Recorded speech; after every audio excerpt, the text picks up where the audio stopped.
There's a growing epidemic of hurry sickness. The symptoms? We're hurried, worried, and buried.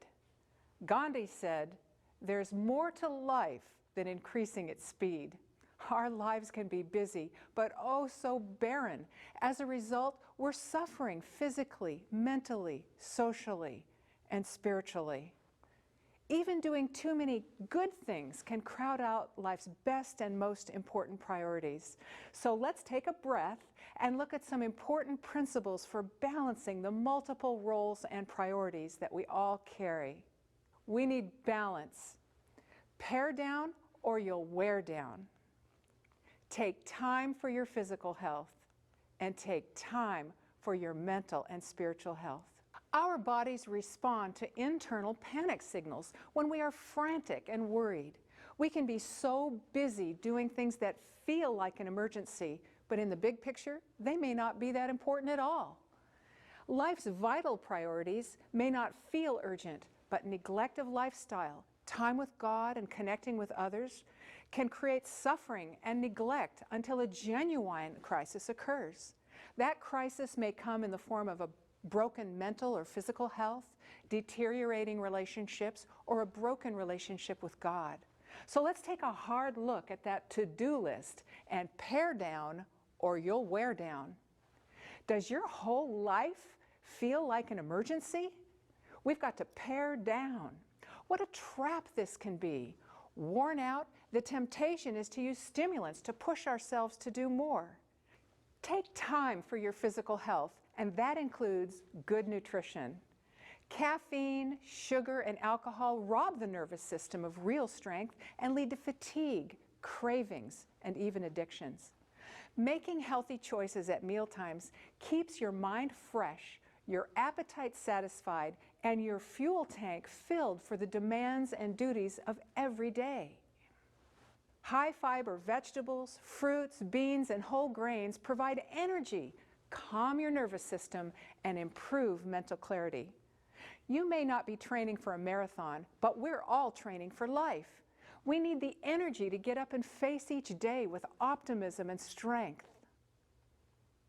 And that leads us to taking time for exercise. The question is not, will I exercise today? It is when and where will I exercise? Daily exercise reduces anxiety and fatigue and increases energy, both mental and physical. Ask yourself, when was the last time I really felt rested and at peace? Take time for rest. How can you achieve optimal rest in your crazy busy life? Well, chronic lack of sleep swamps your system with stress hormones and saps physical as well as mental energy. Establish a sleep routine by getting daily exercise, slowing your evening pace, leaving media and heavy meals alone at night. Don't eat late, nix caffeine and alcohol, and make things right with each other and with God. We have to leave our worries with Him. He'll be up all night anyway.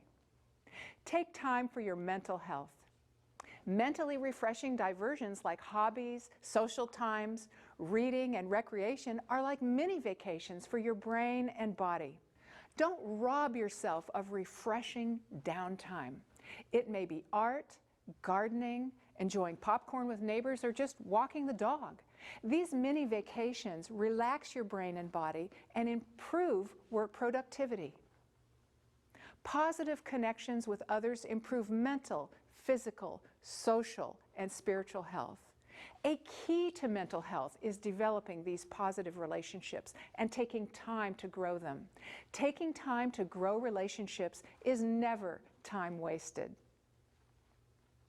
Take time for your spiritual health. God wants you to trust Him to guide you safely through life's busy challenges. God created you, and He has given principles to help you live the abundant life.